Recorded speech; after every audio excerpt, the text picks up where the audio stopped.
Vous vous concentrez sur le bien devient si grand que vous ne verrez même plus le mal ou n'y ferez plus attention. Vous pouvez vraiment surmonter le mal par le bien. Restez avec nous dans Jouissez de votre vie.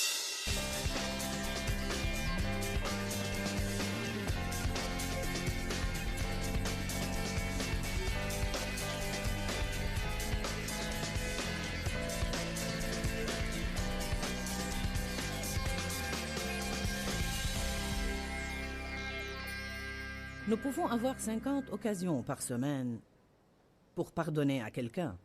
Amen. Alors il faut être capable de pardonner. Qui pense que nous devrions être capables de pardonner aux autres? Alléluia. Donc tout d'abord, je vais commencer par vous donner une définition du mot pardon. Il veut dire excuser une faute. Pardonner à quelqu'un. L'absoudre de payer. Quand quelqu'un vous fait du mal, n'ayez pas avec lui une attitude de « Eh bien, vous me devez quelque chose ». Vous me devez. Je parlais avec quelqu'un, on discutait d'un problème de mariage. Le couple essayait de trouver une solution. Il y avait un repentir d'un côté et il fallait du pardon de l'autre côté. Pourtant, à ce moment-là, un partenaire essayait de faire payer à l'autre son péché. Vous ne pouvez pas faire ça. Dieu seul peut vous soulager de la peine que quelqu'un d'autre vous a infligée. N'essayez pas d'encaisser de quelqu'un qui ne peut pas vous rembourser. M'entendez-vous aujourd'hui? Le pardon doit être complet. Il ne peut pas être partiel. Le dictionnaire grec Lavigne dit que pardonner veut dire renvoyer, pardonner une dette, annuler complètement. Une rémission du châtiment dû, accorder une faveur, libérer, relâcher ou lâcher prise. Et ça veut dire aussi laisser tomber ou oublier. J'aime ce que la Bible amplifiée dit. Elle dit « laisser tomber ». Je me rappelle quand Dave me le disait il y a bien des années parce que je rabâchais incessamment sur quelque chose. Je rabâchais et je rabâchais. Il me disait « peux-tu juste laisser tomber ?» et continuer. Il y a sûrement quelques personnes ici cet après-midi qui ont besoin de laisser tomber une chose. Vous devez l'enlever de votre bouche et l'effacer de votre tête et arrêter de menacer les autres avec. Vous devez prendre la décision d'arrêter d'y penser, de lâcher prise, de laisser tomber et de ne plus essayer de punir les autres. Parfois, nous essayons même de punir les autres en les excluant de nos vies. Nous sommes froids à leur égard. Si nous sommes obligés de traiter avec eux, du moins ça va être froid. La Bible nous met en garde contre une forteresse de charité froide. Satan veut construire une forteresse de charité froide. La Bible dit dans les derniers temps, c'est dans Matthieu 24, dans les derniers temps, la charité chez le grand nombre se refroidira. Nous devons faire attention à ça, très attention. Aussi dans Matthieu 12, 10, elle dit « Beaucoup de gens seront vexés dans les derniers temps ». Les gens sont susceptibles de nos jours, n'est-ce pas? Ils se mettent facilement en colère. C'est dû en partie au fait qu'ils sont stressés. La plupart des gens semblent être, vous savez, ils semblent être à bout de nerfs. Et si vous faites quelque chose, vous les poussez par-dessus bord. Nous devons donner aux autres plus de grâce et plus d'espace et leur permettre d'être ce qu'ils sont, c'est-à-dire des gens. Nous n'allons pas être parfaits. Nous devons avoir beaucoup de grâce pour avoir des relations les uns avec les autres.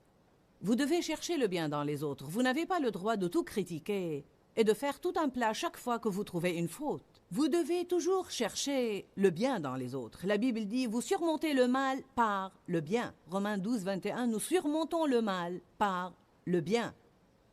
Dieu m'a révélé il n'y a pas longtemps que si vous avez une relation avec quelqu'un qui a plusieurs défauts, que si en fait vous vous concentrez sur le bien devient si grand que vous ne verrez même plus le mal ou n'y ferez plus attention. Vous pouvez vraiment surmonter le mal par le bien. Certains de vous sont peut-être au bord du divorce ou sur le point de perdre une relation qui leur importe avec un fils ou un ami ou un collègue.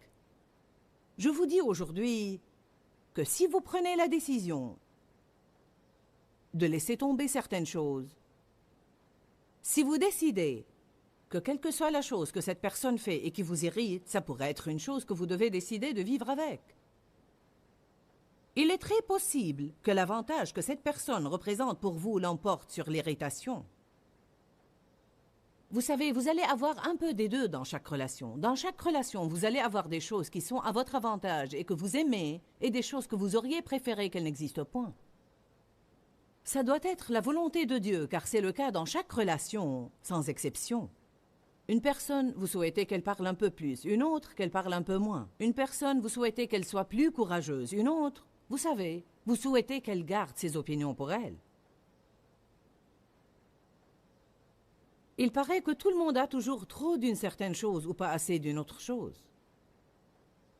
Personnellement, je suis en train d'apprendre à apprécier le bien dans les autres, à voir les avantages qu'ils représentent, et non seulement les ennuis. En fait, donner veut dire faire cadeau de, transmettre une offre ou faire don de quelque chose. Je crois que lorsque vous pardonnez à quelqu'un, non seulement vous lui offrez un cadeau, mais vous vous offrez plutôt un plus grand cadeau. Il y a plusieurs raisons pour lesquelles nous devons pardonner aux autres. J'ai toute une série intitulée « Amertume, ressentiment et non-pardon » où je disserte sur toutes ces choses. Mais je veux juste vous donner la liste 7 raisons pour lesquelles vous devez pardonner. Premièrement, simplement parce que Dieu le dit. Nous devons le faire simplement parce que Dieu le dit et simplement pour lui obéir, car nous honorons Dieu par l'obéissance. Je ne pardonne pas aux autres parce que j'en ai toujours envie, car la plupart du temps, je n'en ai point envie. Mais je le fais parce que j'aime le Seigneur. La Bible dit « L'amour de Jésus-Christ nous presse ». En d'autres termes, nous disciplinons nos émotions par amour pour Jésus. Si vous ne pouvez pas pardonner à quelqu'un par amour pour lui, vous pouvez le faire par amour pour Jésus. Simplement parce qu'il vous le demande. Rappelons-nous lorsqu'il a dit « Père, pardonne-leur, car ils ne savent ce qu'ils font ». Et Étienne, quand il a été lapidé et qu'il a dit « Seigneur, pardonne-leur, car ils ne savent ce qu'ils font ». Rappelons-nous de Paul, quand tous l'ont abandonné lors de son premier procès et qu'il a dit « Je vais juste les laisser entre les mains de Dieu, je vais juste laisser tomber et laisser ça entre les mains de Dieu ». Dieu nous justifie et il va régler les choses dans notre vie parce qu'il est un Dieu de justice, mais il ne peut pas le faire si nous nous agrippons au non-pardon. Nous devons le lui donner pour qu'il puisse en faire quelque chose. Certains se demandent pourquoi Dieu n'a jamais établi la justice dans leur vie et lors d'une épreuve, mais vous ne lui avez jamais donné le problème. Deuxièmement, vous devez pardonner car votre foi n'agit pas si vous ne le faites pas. Allez à Marc 11. Peut-être connaissez-vous bien ces passages, mais ça m'est égal. Dieu m'a demandé de les prêcher, alors vous devez être secoué à cet égard. Il n'est pas dit que chaque message doit être une parole nouvelle, mais il doit être simplement une parole actuelle. Peut-être souffrez-vous de non-pardon et vous devez le surmonter, ou bien vous allez l'avoir dans un proche avenir et vous devez être capable de vous en occuper quand il vient. Savez-vous que ça fait vraiment peur de réfléchir qu'on ne sait jamais à quel moment on doit être prêt à pardonner à quelqu'un? Je veux dire que vous pouvez être là 1 minute avant et penser que tout est parfait. Vous vous retournez et quelqu'un vient vous vexer ou vous dire quelque chose ou vous faire quelque chose et vous vous trouvez ayant besoin de pardonner. En fait, j'ai personnellement décidé finalement, je ne veux pas avoir à faire des efforts tout le temps, avoir à me débattre à n'en plus finir pour essayer d'arriver là où je peux le faire. Alors j'ai finalement décidé, je veux être capable de pardonner. Je veux être la sorte de personne que vous devez vraiment pousser, je veux dire beaucoup, pour pouvoir l'énerver et la contrarier. Parce que je veux vivre dans la paix de Dieu. Je peux vous dire, Satan vous tend un piège pour vous contrarier. Et une des façons de le faire, c'est par les personnes exaspérantes.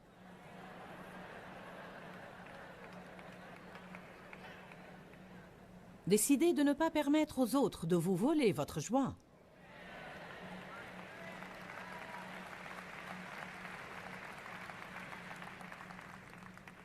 Marc 11, 22. Et Jésus prit la parole et leur dit « Ayez foi en Dieu constamment ». Alors nous ne devons pas avoir foi et puis un peu de doute et puis un peu de foi et un peu plus de doute. Nous devons avoir foi en Dieu constamment. Nous devons apprendre à vivre de foi en foi. En vérité, je vous le dis, si quelqu'un dit à cette montagne, ôte-toi de là et jette-toi dans la mer, et s'il ne doute point en son cœur, mais croit que ce qu'il dit va arriver, il le verra s'accomplir. C'est une promesse redoutable. C'est pourquoi je vous dis, tout ce que vous demanderez en priant, croyez que vous l'avez reçu et vous le verrez s'accomplir. Verset 25, nous n'osons pas nous arrêter au verset 24. Vous ne devez pas vous arrêter là où vous voulez tout le temps. Vous devez vous assurer de lire les versets dans leur contexte pour bien comprendre tout ce que Dieu dit à ce sujet. En fait, la plupart des gens aiment sortir les versets 22, 23 et 24. Mais ces versets n'agissent pas dans notre vie à moins que nous vivions les versets 25 et 26. Et lorsque vous êtes debout faisant votre prière, si vous avez quelque chose contre quelqu'un, je pense que cela n'exclut rien. Si vous avez quelque chose contre quelqu'un, pardonnez-lui, laissez tomber, oubliez, lâchez prise, afin que votre Père qui est dans les cieux vous pardonne aussi vos défauts et vos faiblesses et les laisse tomber. Mais si vous ne pardonnez pas, votre Père céleste ne vous pardonnera pas non plus vos défauts et vos faiblesses.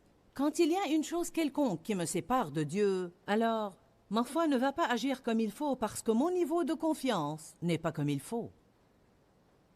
Alors il dit, votre foi ne va pas agir si vous avez des choses dans votre cœur qui bloquent votre relation avec moi. Si vous ne pardonnez pas aux autres, alors je ne peux pas vous pardonner.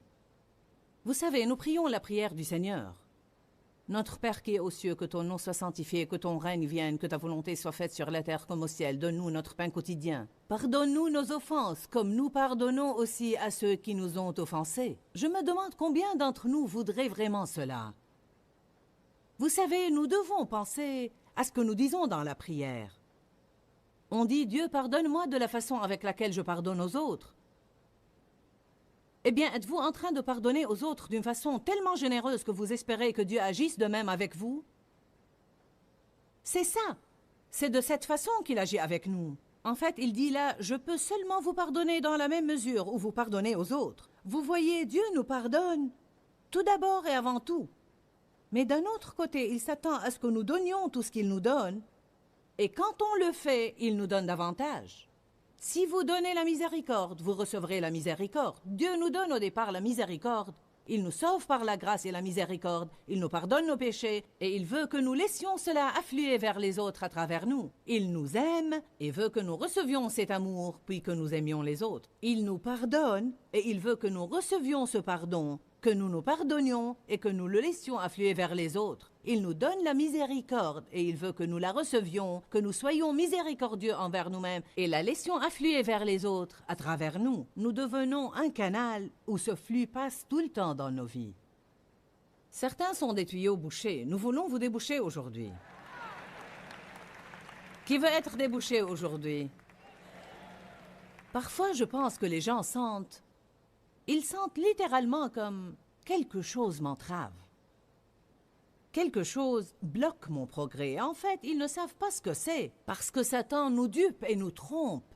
Parfois, nous pensons que nous avons de bonnes raisons pour en vouloir aux personnes. Mais je ne peux trouver rien dans la Bible qui dise que nous avons le droit d'en vouloir à n'importe quelle personne, même quand elle nous fait du mal à plusieurs reprises. C'est la chose la plus difficile à traiter. Quand la même personne nous fait la même chose encore et encore et encore et encore. Le pardon ne signifie pas toujours la restauration de la relation. L'enseignement sur le pardon gêne certains de vous car ils pensent « Je ne veux pas reprendre cette relation et laisser cette personne me maltraiter ». Servez-vous du bon sens. Personne ne vous demande de laisser quelqu'un vous tabasser 5 fois par jour. Mais vous ne devez pas le haïr. Rappelez-vous que ceux qui souffrent font souffrir les autres et que celui qui vous fait du mal souffre dans son intérieur et quelqu'un lui a fait du mal. Peut-être qu'ils ne sont pas dans un état qui vous incite à avoir une relation étroite avec eux, mais vous ne devez pas les haïr, parce que si vous le faites, vous allez vous tourmenter. Troisièmement, le non-pardon est comme une crasse ou une saleté spirituelle sur l'homme intérieur. C'est comme de la boue que je prends pour m'enduire le corps avec et m'en couvrir partout. Vous allez me regarder et dire « Joyce a besoin de se laver ». Pourquoi voudrait-elle aller partout avec cette saleté? Dieu regarde nos esprits comme ça. Chaque offense, chaque non-pardon est comme une grosse tache de boue sur notre homme intérieur. C'est comme de la crasse spirituelle. Nous devons nous laver dans l'eau de la parole. Dites les uns aux autres, ne jouez pas dans la saleté. Quatrièmement, le non-pardon cause la torture dans votre vie. Il cause la dépression, le manque de joie, la lourdeur. Vous n'êtes pas heureux, quelque chose ne va pas, car votre esprit est empoisonné. Allez, ne vous torturez plus. Pardonnez à quelqu'un. Pourquoi rester là à vous lamenter pendant que la personne qui vous a fait du mal s'amuse sans se soucier de votre chagrin? Cinquièmement, le non-pardon bloque votre relation personnelle avec Dieu. Il bloque votre capacité à venir et à jouir de sa présence. Votre vie de prière est entravée. Rendez-vous service et pardonnez. Sixièmement, vous ne pouvez pas aimer avec du non-pardon dans votre cœur. Nous devons marcher dans la charité. Amen. Il est si important de marcher dans la charité. Vous n'allez jamais avoir une guerre spirituelle efficace contre l'ennemi, à moins que vous n'ayez une marche dans la charité qui soit passionnée et ardente. La charité est l'arme la plus importante que vous ayez pour la guerre spirituelle. Parler les langues ne vous profitera pas si vous ne marchez pas dans la charité. Vous pouvez avoir toute la foi du monde. Si vous n'avez pas la charité, votre foi ne va pas agir, car la foi agit par la charité. La Bible dit, par-dessus ces choses, revêtez-vous de la charité. Ayez les uns pour les autres une ardente charité. Donc, il est de la première importance de faire la plus grande attention à notre marche dans la charité. La charité est plus importante que votre prospérité et votre guérison. La charité est plus importante que votre promotion et votre succès. Jésus nous a demandé de nous concentrer sur la charité. Si nous pensons aux choses importantes d'abord, cherchez premièrement le royaume et toutes ces choses vous seront données par-dessus.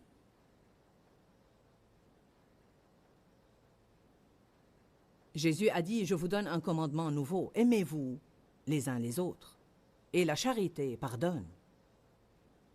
La charité tient compte des défauts et des faiblesses des autres. Vous qui êtes spirituels, dit Galates chapitre 6, sachez comment redresser les personnes qui ont succombé à cause de leurs faiblesses. Septièmement, vous ouvrez une grande porte au diable quand vous restez dans le non-pardon. Lisons 2 passages rapidement. Allez à Éphésiens chapitre 4. Certains de vous n'ont probablement jamais lu ces passages, mais beaucoup de vous les connaissent bien. Mais cela ne signifie pas que vous les vivez.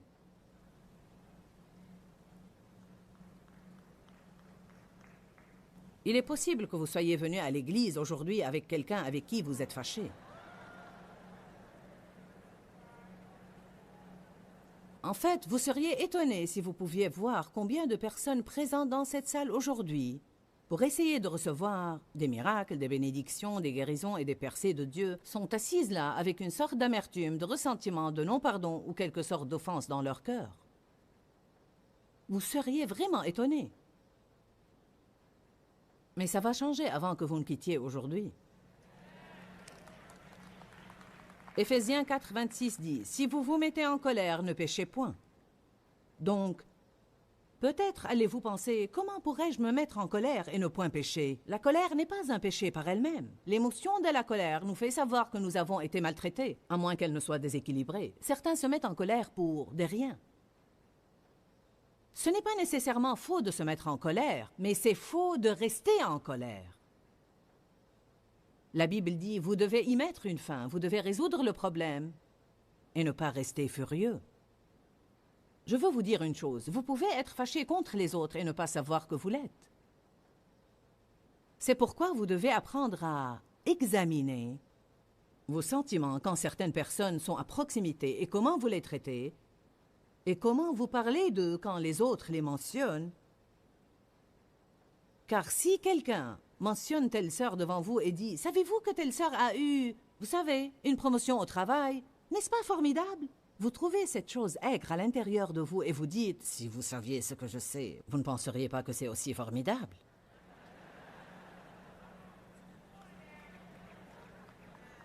Donc il y a toujours quelque chose à régler à l'intérieur. Il y a un peu d'eau amère là-dedans qui a besoin de redevenir douce. Si vous vous mettez en colère, ne péchez point, ne laissez pas votre colère, votre exaspération ou votre indignation durer jusqu'au coucher du soleil. Et ne donnez pas accès au diable pour prendre pied. Ne lui donnez aucune opportunité, aucune. Lorsque vous permettez au diable de prendre pied, il pourra construire une forteresse. Une fois la forteresse est là, vous avez un grand problème. C'est pourquoi je vous encourage aujourd'hui à être capable de pardonner. Soyez prompt à donner et soyez généreux dans votre pardon. Votre première réaction à l'offense doit être « je vous pardonne ». J'ai appris cela même dans la circulation. Si quelqu'un prend la place de stationnement que j'attendais, je dis simplement « je vous pardonne ». Amen. Ou bien si quelqu'un tempête contre vous sur l'autoroute lorsque vous faites une faute, je vous pardonne. Je ne vais pas laisser ces futilités m'empoisonner. 2 Corinthiens chapitre 2. Certains de vous peuvent fermer quelques portes au diable aujourd'hui en décidant de pardonner. Vous pouvez fermer la porte à quelques tourments dans votre vie en décidant de pardonner.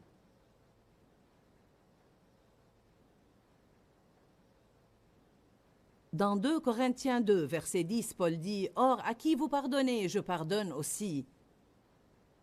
Et ce que j'ai pardonné, si j'ai pardonné quelque chose, c'est à cause de vous, en présence de Jésus-Christ. » Verset 11. « Et je l'ai fait afin de ne pas laisser à Satan l'avantage sur nous, car nous n'ignorons pas ses desseins. » Que signifie ça? Il dit « Je sais comment Satan agit. » Nous n'avons pas à lutter contre la chair et le sang. Satan agit à travers les autres. Sa cible principale va à travers les autres. Il attaque votre esprit, c'est le champ de bataille, et il agit à travers les autres. Paul a dit, nous n'ignorons pas les desseins de Satan, alors nous n'allons pas le laisser les accomplir. Nous allons agir non pas comme il veut que nous agissions, mais nous allons réagir avec la puissance du Saint-Esprit, avec le pardon, la miséricorde, et nous allons laisser tomber. En fait, je ne sais même pas vraiment comment vous dire combien ce sujet de pardonner et d'oublier est important. Je veux dire que beaucoup de gens se gâchent la vie parce qu'ils gardent une amertume et un ressentiment envers quelqu'un ou qu'ils ont des offenses accumulées dans leur cœur. Je veux vraiment vous dire que pardonner aux autres ainsi que vous pardonnez vous-même est la clé d'une vie plus heureuse et plus agréable. Vous allez être malheureux si vous ne pardonnez pas. Le non-pardon est vraiment comme de la crasse spirituelle sur notre esprit qui amène la torture de notre propre vie.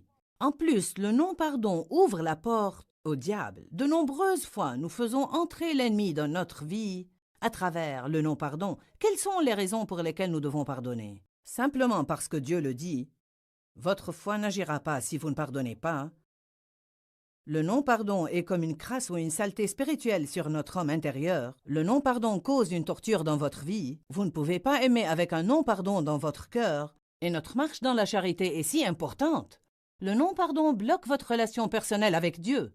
Je crois qu'il est très difficile de jouir de la présence de Dieu si votre vie est pleine de non-pardon. Vous ouvrez la porte au diable quand vous restez dans le non-pardon. Je veux vraiment vous encourager à étudier la parole à cet égard et faire tout ce que vous pouvez pour ne pas permettre à cette amertume et à ce non-pardon de rester dans votre vie. Rappelez-vous que nous vous aimons et que nous nous soucions de votre bien-être. Et je crois que Jésus est mort pour que vous jouissiez de chaque jour de votre vie. Et je veux que vous preniez la décision de ne plus laisser Satan vous voler votre joie. Que Dieu vous bénisse. Pourquoi, Seigneur, pourquoi? Dans ce livret, Joyce Meyer nous enseigne à travers la parole comment être délivré de la confusion. Pour obtenir ce livret gratuitement, écrivez-nous à Joyce Meyer, boîte postale 40095-6300 Larnaca, Chypre. Ou bien visitez notre site web www.joycemeyer.org/fr.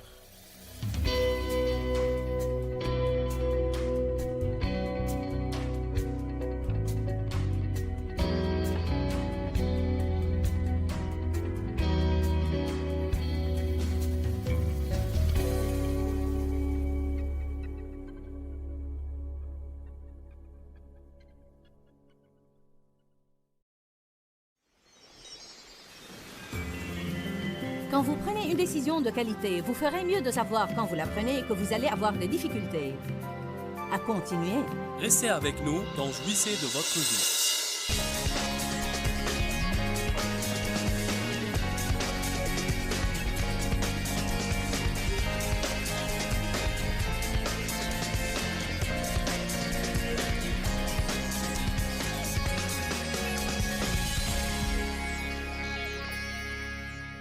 Il devient beaucoup plus facile de pardonner aux autres quand vous pensez à toutes les choses que Dieu doit vous pardonner et que les gens doivent vous pardonner. Il nous suffit de faire un petit inventaire des choses stupides que nous faisions ou disions et comment nous nous comportions et comment nous n'aidions ni consolions les autres. À ce moment-là, il nous sera facile de pardonner à ceux qui nous font du mal. Est-ce que quelqu'un me comprend aujourd'hui? Est-ce que vous comprenez que Dieu vous a pardonné beaucoup plus que vous n'aurez jamais à pardonner à quiconque? Dites tous, je peux me permettre d'être généreux dans mon pardon, car je l'ai reçu en abondance. Verset 20. Et quand il eut dit cela, il leur montra ses mains et son côté. Les disciples furent dans la joie en voyant le Seigneur. Verset 21. Puis Jésus leur dit de nouveau, la paix soit avec vous. Tout comme le Père m'a envoyé, maintenant, moi aussi, je vous envoie. Jésus a été envoyé avec force. Et il voulait les envoyer avec force. Mais il leur dit, vous n'allez pas marcher dans la force si vous ne marchez pas dans la paix. Après ces paroles qu'il leur a adressées, il souffla sur eux et leur dit, recevez le Saint-Esprit. Et c'est là qu'ils sont nés de nouveau. Maintenant que vous avez reçu le Saint-Esprit et que vous êtes menés et dirigés par lui, ceux à qui vous pardonnez les péchés, ils leur seront pardonnés, et ceux à qui vous les retiendrez, ils leur seront retenus. Je crois qu'une partie de ce qu'il dit là est, si vous ne pardonnez pas aux autres, vous retenez leurs péchés en vous et ça va vous tourmenter. Si vous leur pardonnez et les libérez, vous serez alors libérés vous aussi. Ne pensez-vous pas qu'il soit extrêmement intéressant que la première chose dont il leur a parlé, après avoir reçu la force de Dieu dans leur vie, soit le pardon? Je veux dire, nous devons tirer quelque chose de ça. Il aurait pu leur parler de toutes sortes de choses, mais la première chose dont il a parlé était, bon, si vous allez être nés de nouveau, et si vous allez marcher comme j'ai marché, et si vous allez vivre dans la paix et vivre dans la force, alors recevez le Saint-Esprit. Maintenant, c'est ce que j'attends de vous, pardonnez aux autres. Mon Dieu, que pouvons-nous tirer de ça autre que ce qui est dit? Personne ne peut dire combien de fois, parfois, même en même temps, des gens peuvent avoir 4, 5, 6, 7, 8, 9 ou 10 choses accumulées en eux. La Bible dit, la charité ne soupçonne point le mal. Est-ce que vous gardez des dossiers? Vous gardez un relevé de compte? Vous avez fait ça, et je me rappelle quand vous avez fait ça, et ça, et ça. J'étais comme ça. Quand je me disputais avec Dave, je revenais en arrière jusqu'au jour de notre mariage. Une semaine après notre mariage, quand sa famille allait nous visiter, il était sorti au parc pour jouer au baseball et il m'avait laissé à la maison pour faire le ménage. C'était une de nos premières disputes. Je ne m'en souviens pas parce que je ne l'ai pas pardonné. Mais probablement ça en a l'air maintenant. Je m'en souviens car j'avais l'habitude de l'emblâmer tout le temps. Et il me disait, mais enfin, où est-ce que tu emmagasines tout ça? Je l'avais sur mon relevé de compte. Certains de vous gardent en eux des dossiers qui ont besoin d'être effacés par le sang de Jésus. Alléluia. En fait, je veux vous montrer une chose. Je veux que ceux qui sont en arrière sortent le registre qu'on utilise lorsque les gens sont sauvés. Je veux vous montrer ce que Dieu doit faire pour vous et nous allons le montrer à la télévision aussi. Je veux que les gens voient ça. Vous savez, nous avons toute une vie de péché, péché, péché, péché, péché, péché, péché. Et qu'arrive-t-il quand nous sommes nés de nouveau? Toute notre dette est annulée. Notre registre est essuyé totalement, payé intégralement. Certains de vous doivent prendre une décision ici cet après-midi, d'essuyer quelques registres et de tamponner, payer intégralement. Êtes-vous prêt à nous montrer le film?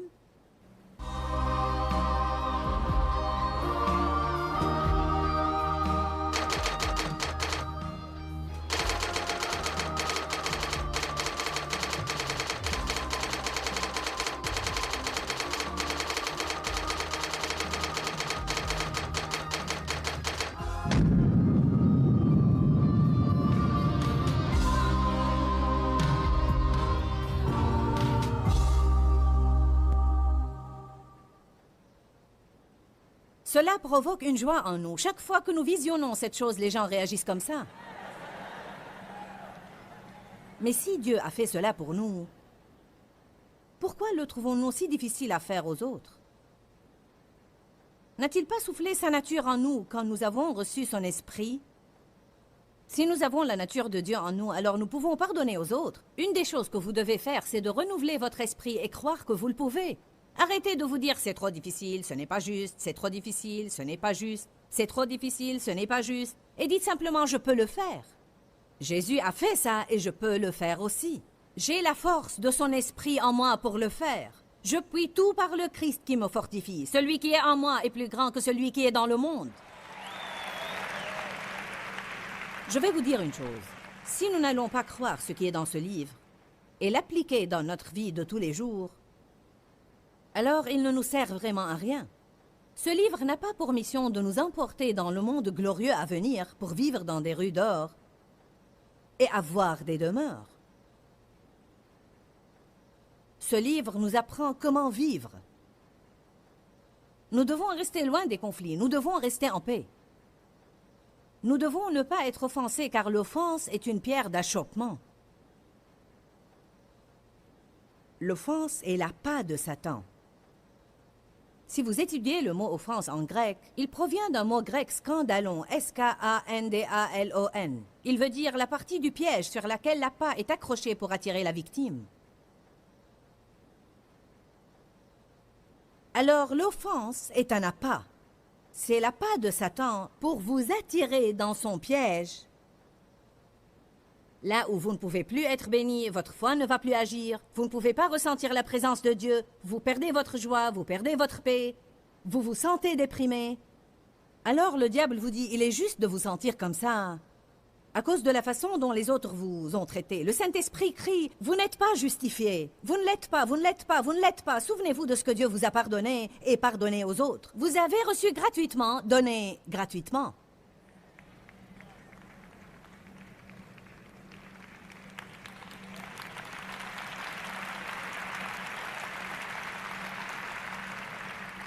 À qui devriez-vous pardonner? Nous avons déjà dit l'autre soir que vous devez être en paix avec vous-même, avec Dieu et avec les autres. Régulièrement, vous devez pardonner aux autres, mais régulièrement, vous devez aussi vous pardonner. Et bien que Dieu n'a pas besoin de notre pardon, comprenez bien ce que je veux dire quand je dis « vous devez pardonner à Dieu ». Vous ne le devez pas parce qu'il en a besoin, mais si vous avez quelque chose sur le cœur envers le Seigneur, parce que vous êtes déçu d'une chose qui est arrivée ou qui n'est pas arrivée dans votre vie, vous devez la laisser tomber et passer. Vous devez déboucher vos tuyaux. Cet après-midi, je suis le plombier du Saint-Esprit. Nous allons déboucher vos tuyaux. Amen. Afin de permettre à l'eau vive du Saint-Esprit d'y passer de nouveau. Vous devez laisser passer les péchés d'il y a longtemps et les péchés de ce matin. En fait, vous n'y pouvez rien. Il n'y a pas de sacrifice que vous puissiez offrir à Dieu qui lui soit acceptable, sauf le sang de Jésus. La Bible nous dit, si vous confessez vos péchés, il est fidèle et juste pour vous les pardonner et pour vous purifier continuellement de toute iniquité. Que veut dire cela? Lorsque Jésus nous assure une relation avec Dieu, il ne nous pardonne pas qu'une fois, il s'attend à devoir le faire.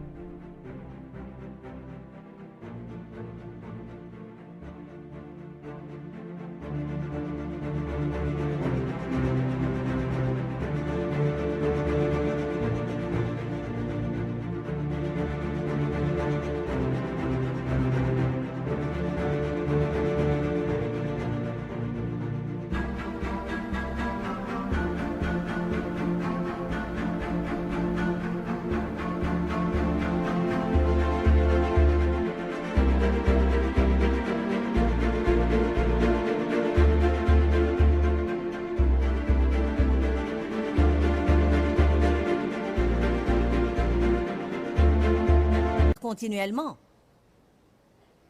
La Bible dit qu'il est assis à la droite du Père et qu'il intercède continuellement pour nous. S'il prie pour nous tout le temps, c'est que nous en avons besoin tout le temps. Avant de décider de vous marier, vous ferez bien de regarder cette personne et de vous mettre une chose dans la tête. Si je vais vivre avec toi, je vais avoir à te pardonner peut-être chaque jour.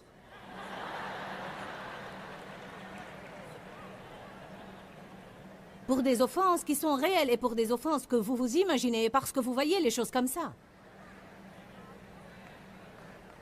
Il y a des choses que nous pensons que les autres nous font, mais ils ne les font pas en vérité. Ils sont comme ça. Ils ne comprennent pas. Si vous allez travailler avec les gens et aller à l'église avec eux, vous devez pardonner. Parfois, ça devient difficile à l'église, car nous pensons que les gens de l'église ne doivent jamais nous faire du mal.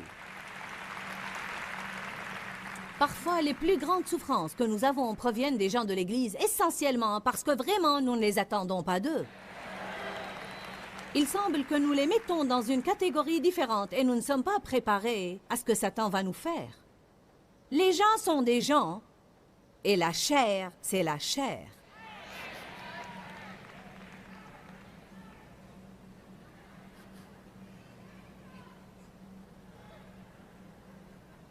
Pardonnez-vous. Demandez et recevez afin que votre joie soit parfaite. Libérez-vous de la prison. Libérez les autres de la prison. Si vous êtes fâché contre Dieu, vous n'avez pas eu de réponse à votre prière. Vous avez prié pour la guérison, pour avoir un enfant, pour une promotion, prié pour une augmentation et vous ne les avez pas eues. Vous êtes confus, vous ne comprenez pas. Décidez de faire confiance à Dieu et dites « je vais laisser tomber ». Car pardonner veut dire laisser tomber. Oublier une chose ne veut pas dire que vous ne pouvez pas vous en rappeler. Ça veut dire que vous décidez de la négliger. Vous décidez de ne pas la mentionner. Vous décidez de la bannir de vos pensées. Vous décidez, je ne veux pas m'occuper de ça, je vais me décharger sur Dieu de mes soucis. Et vous arrêtez de vous agiter en vous souvenant exprès. Chacun de nous peut devenir vraiment vexé si nous allons chacun dans un coin différent et restons là pour 5 minutes et déterrons du passé quelque chose que quelqu'un nous a fait. Je veux dire, nous pouvons devenir furieux. Mais savez-vous à quoi cela équivaut? Dieu m'a donné cet exemple une fois. C'est comme si vous aviez une plaie sur votre corps. Une plaie assez importante et elle se cicatrise et une croûte se forme dessus. Elle ne va probablement pas laisser une cicatrice car elle se cicatrise vraiment bien. Mais savez-vous quoi? Si vous arrachez cette croûte tout le temps, et elle doit se recicatriser tout le temps, vous allez avoir une mauvaise cicatrice à la fin. C'est tout à fait la même chose quand quelqu'un vous fait du mal. C'est comme s'il y avait une plaie là. Et Dieu commence à agir par sa grâce pour amener la cicatrisation parce qu'il est notre consolateur. Il y a 1 an et demi de là, j'ai ressenti une attaque de refus de la part de quelqu'un et ça m'a fait vraiment mal. Je me rappelle que j'étais à l'arrière d'une voiture. Je ne me rappelle même plus qui était avec moi et je me sentais si blessée. Et j'ai simplement commencé à prier. Dieu, tu dois me guérir et tu dois me consoler. Tu dois verser de l'huile et du vin sur ma plaie. Je ne veux pas m'embarquer dans le non-pardon. Je te demande de me guérir. Et après quelques minutes, je commençais à me sentir mieux. Nous devons prier avant toute autre chose. Ne restez pas à souffrir pour 6 semaines avant de décider de prier. N'attendez pas jusqu'au moment où il va falloir beaucoup de chrétiens pour vous ramasser du bord de l'autoroute de la vie avant de décider de prier. Amen. Dites tous, je dois prier tout de suite. Vous devez prier pourquoi? Pour la force. Au secours! Aide-moi, Dieu. Aide-moi. Tu es mon aide. Au secours. Dites tous, au secours. D'accord. Oublier ne veut pas dire que vous ne pouvez pas vous rappeler, mais vous décidez de ne pas le faire. Voilà quelques synonymes du mot pardonner ou oublier.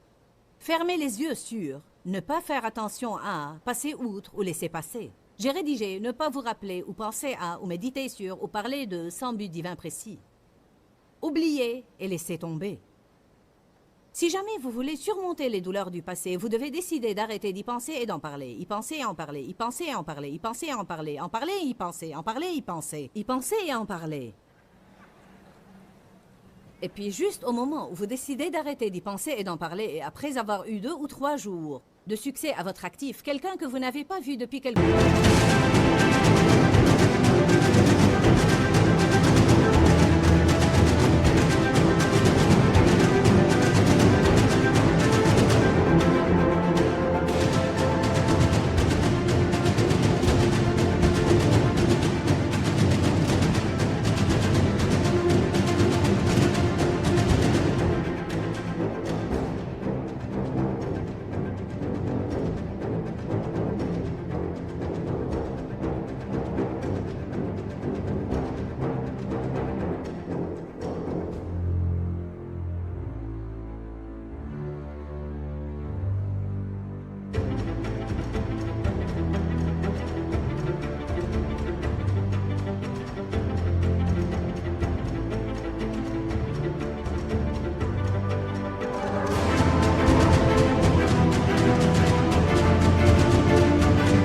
le temps va essayer de vous l'arracher.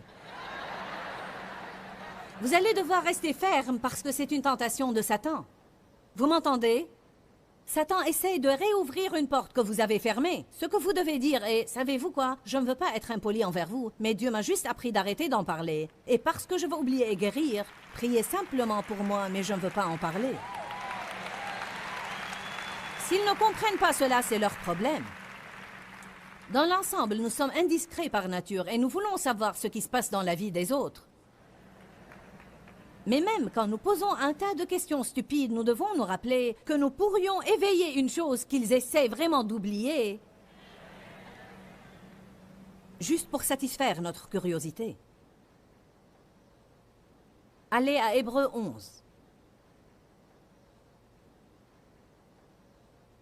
Verset 15.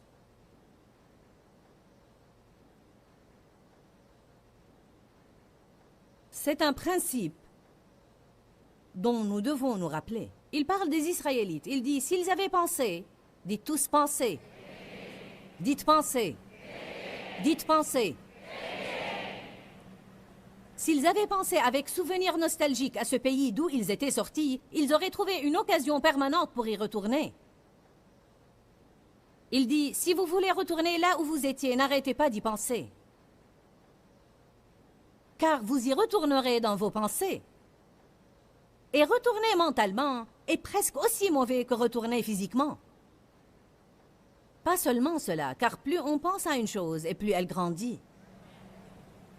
Parfois, il suffit d'une petite chose que quelqu'un vous a fait, et vous y pensez, et y pensez, et y pensez, et puis vous commencez à penser à quelque autre petite chose qu'il vous a fait, et bientôt, vous aurez ce grand problème monstrueux qui réellement aurait été assez mineur si vous ne l'aviez pas exagérément grossi en y pensant et en parlant, y pensant et en parlant, y pensant et en parlant, y pensant et en parlant. Ne pas y penser ne veut pas dire qu'il ne va pas vous venir à l'esprit. Renversez les imaginations et toutes choses hautes et élevées. Pensez à ce que vous devez penser et pas à tout ce que le diable vous met dans la tête. Choisissez vos pensées prudemment. Car ce qui se passe à l'intérieur de vous, c'est ce qui va vous faire souffrir.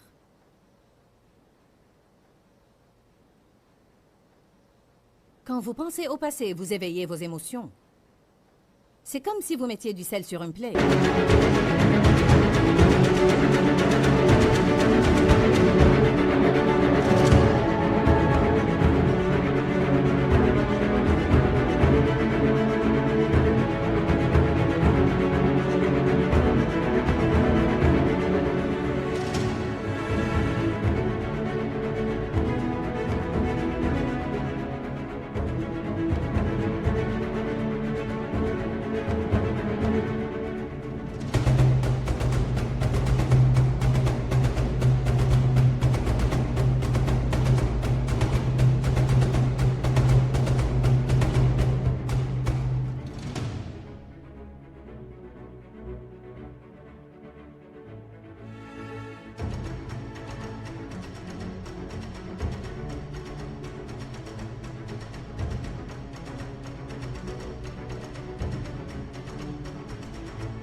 C'est comme une mémorisation des offenses et cela vous met dans une mauvaise disposition contre cette personne si vous venez à vous voir. Si quelqu'un vous fait du mal et que vous dites que vous lui pardonnez, je te pardonne, oublions cela. Reprenons l'incident à propos de Dave lorsqu'il m'a corrigé et que ça m'a pris quelques jours pour dépasser cela. Et une fois j'ai décidé, d'accord, j'étais vraiment sincère, j'ai dit je suis désolé, oublions cela. Alors, si j'étais resté à y penser, et y penser, et y penser, et y penser, et y penser, la prochaine fois que Dave me ferait du mal, je me retrouverais au point de départ. Je n'aurais plus voulu lui parler de nouveau. J'aurais senti les murs s'élever entre nous. Alors, lorsque Satan présente une chose à votre esprit après que vous ayez décidé de pardonner et d'oublier, lorsqu'il ranime le souvenir de cette chose, vous devez le refuser. Vous dites, eh bien, je n'y peux rien, Joyce, je ne fais qu'y penser. Je vais vous dire, si vous pouvez, vous dites comment? Pensez à quelque chose d'autre. Je veux vous citer brièvement les étapes du pardon et de l'oubli. Car il y a quelques pas bien déterminés, et je pense que beaucoup de gens veulent les prendre et même commencent bien, mais n'aboutissent pas à la fin. Premièrement, si vous allez pardonner à quelqu'un, vous devez le décider. Aujourd'hui, certains de vous doivent décider. Je vais pardonner à cette personne. Je vais surmonter cela, je vais oublier, je vais laisser tomber. Qui est prêt à prendre une décision aujourd'hui à propos d'un certain incident? Vous pouvez dire, d'accord, je vais décider. Combien de vous ont décidé auparavant? D'accord. Mais vous devez vous assurer que c'est une décision de qualité et pas une décision molle du genre « si j'ai envie, quand j'ai envie » ou une décision du genre « si je me lève du pied droit ». Quand vous prenez une décision de qualité, vous ferez mieux de savoir quand vous la prenez que vous allez avoir des difficultés à continuer. C'est comme si vous preniez une décision de qualité pour perdre du poids ou faire du sport ou payer une dette. Vous devez vous attendre à des souffrances que vous devez endurer avant de voir cette décision se réaliser. Vous ne pouvez vraiment pas prendre une décision de qualité avant de faire un inventaire de ce que vous allez endurer. C'est exactement de cette façon que Dieu a traité avec l'apôtre Paul lorsqu'il lui a envoyé un prophète, qu'il lui a apporté une ceinture. Il a dit, Dieu dit qu'il va vous ceindre et vous prendre là où vous n'aimez pas aller et vous faire passer par des choses difficiles et vous allez souffrir et vous allez avoir ça, etc., etc. Maintenant, voulez-vous toujours être un apôtre? Tout le monde va être dans le ministère jusqu'à ce qu'il découvre ce dont il s'agit.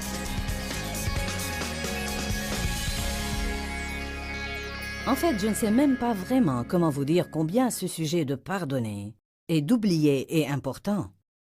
Je veux dire que beaucoup de gens se gâchent la vie parce qu'ils gardent une amertume et un ressentiment envers quelqu'un ou qu'ils ont des offenses accumulées dans leur cœur. Je veux vraiment vous dire que pardonner aux autres ainsi que vous pardonnez vous-même est la clé d'une vie plus heureuse et plus agréable. Vous allez être malheureux si vous ne pardonnez pas. Le non-pardon est vraiment comme de la crasse spirituelle sur notre esprit qui amène la torture de notre propre vie. En plus, le non-pardon ouvre la porte au diable. De nombreuses fois, nous faisons entrer l'ennemi dans notre vie à travers le non-pardon. Quelles sont les raisons pour lesquelles nous devons pardonner? Simplement parce que Dieu le dit. Votre foi n'agira pas si vous ne pardonnez pas. Le non-pardon est comme une crasse ou une saleté spirituelle sur notre homme intérieur. Le non-pardon cause une torture dans votre vie. Vous ne pouvez pas aimer avec un non-pardon dans votre cœur. Et notre marche dans la charité est si importante. Le non-pardon bloque votre relation personnelle avec Dieu. Je crois qu'il est très difficile de jouir de la présence de Dieu si votre vie est pleine de non-pardon. Vous ouvrez la porte au diable quand vous restez dans le non-pardon.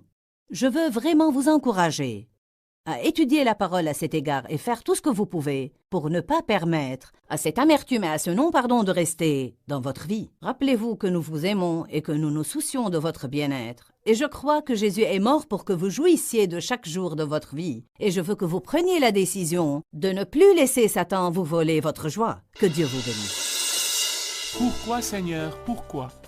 Dans ce livret, Joyce Meyer nous enseigne à travers la parole comment être délivré de la confusion.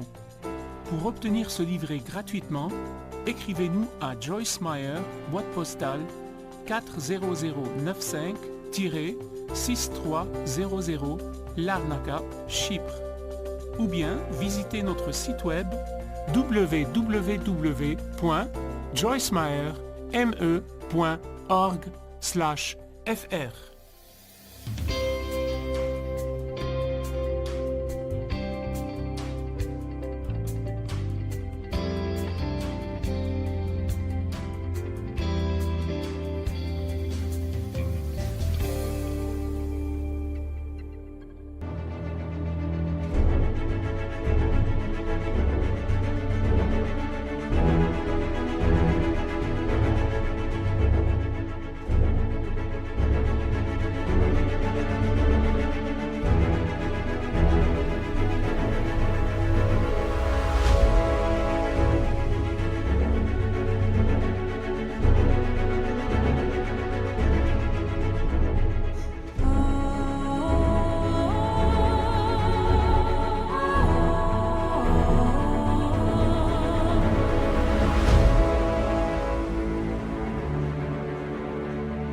khắp phương trời vẫn nhớ tới quê hương.